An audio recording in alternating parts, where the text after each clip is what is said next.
Welcome back to some new Malicious Compliance stories, where people complied to the letter, but not the spirit of a request. I hope you had a great day. The first story is called Large Ice Waters. I've been working at a local Safeway store for a little over 8 months. Inside the Safeway, we have a Starbucks as soon as you walk in. I walk about 40 minutes to set Safeway every morning and every night. After my first week, I started to get one ice water once a day from the Starbucks, since no water was provided in the employee break room. Most of the workers at the Starbucks are kind and don't mind. Others are clearly annoyed, so much so that they complain to our manager, causing her to print out a new policy, effective immediately. When on the clock, workers must pay 25 cents when requesting water of any size at Starbucks. This is to cover the cost of the cup, not for the water. A water bottle may be filled free of charge. I asked if it was alright if we bought our water bottles to fill up, because I wanted to confirm. It was confirmed that any water bottle would do. So I bought a new one and started having that filled. Everything was going well for 2 months, until one annoyed barista named Linda decided no more. She told me not to fill up my water bottle here anymore.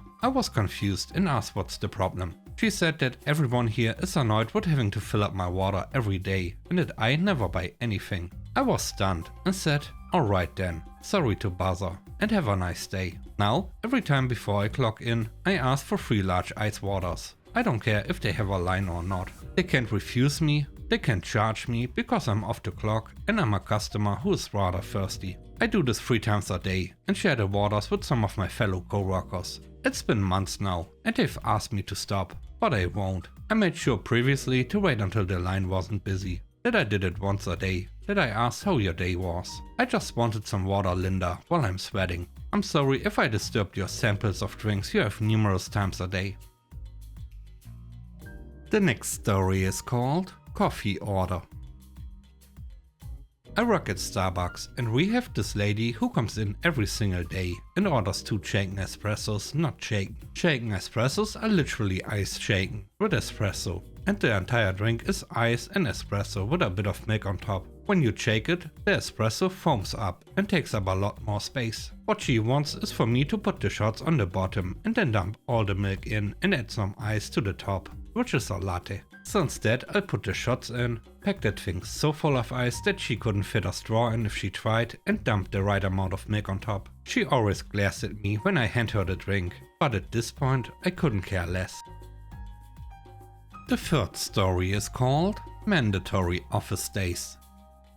Just like most companies, my company was forced to go completely remote as a byproduct of 2020. It was an easy transition as we already worked predominantly online anyways, just in an office setting. We run meetings and collaborate with stakeholders countrywide. Needless to say, we thrived during the past 3 years, with productivity at an all-time high and turnover rate at an all-time low. Colleagues were encouraged to take frequent breaks and not to worry about school runs or medical appointments, as long as it doesn't block work or result in projects not being finished. We started to win industry awards for this, and everyone was extremely satisfied. You were asked to go to the office for collaboration purposes if it was needed, but they pretty much left it to you to decide. This was until our smallish tech firm hired a new director, who decided to enforce a mandatory 3 days in the office. Now, these past 3 years, we closed 2 of our 4 offices in the UK. Most people moved out of cities and bought houses, sent their kids to school in a new town and took on volunteering roles in their new communities. Second cars were sold and people took on more caring responsibilities as they worked from home most days anyways. As you would expect, people were extremely angry over this and voicing their concerns. I will preface this by saying that we did better work from home,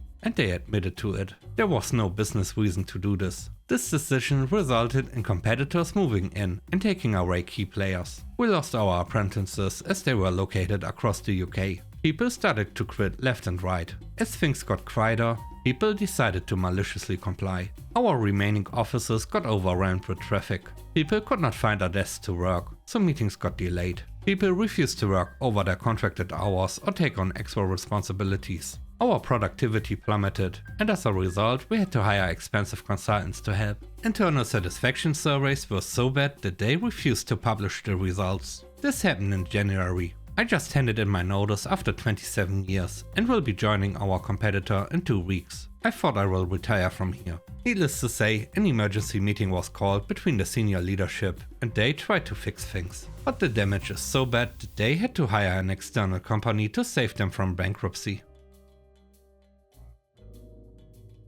The next story is called Car Financing. I decided to get a new car for my partner and me. I had my old Volkswagen Golf and wanted something larger after several close calls on the road. We decided to sell it whilst the second-hand car market is strong and get a new 4x4 so we can finally go off-road and have space for our puppy. I found a brand new car I liked. I worked out a financial deal with the sales agent and had a quote with a breakdown of all the fees and charges. I paid a refundable holding deposit, specified as completely refundable, even with a change of mind on the contract, and the holding deposit was non-binding on a purchase decision, and sold my car. Pickup day arrives and I head to the dealer to sign the paperwork and drive away with a new car. The finance person had all the paperwork and I noticed that there were almost $5,000 on top of the quoted price. I asked what this was. They explained that there are now lodgement fees, dealership fees and a new financial year fee, so I can maximize my tax return. I flat out told them that this is not happening and that I am only signing at the agreed amount. The finance person informed me that this was the rate and fees set by the head office and it is a final price. They also mentioned that they have a lot of people looking at this brand of car, so selling it to someone else won't be hard as they have had plenty of interest. For a 2016 X-Trail, I doubt it. I said not a problem. We will take the holding deposit back and go elsewhere. The look on their face was a mix of bubbling fish and deer in a headlight. Several calls from their finance manager occurred that day, who sounded similar to the finance salesman I was dealing with on the voicemail. He was requesting that we come back in and sign without any fees. Bet someone got in real trouble for that. Ended up getting a car from another unrelated dealer and could not be happier. The last story is called In-Network Option.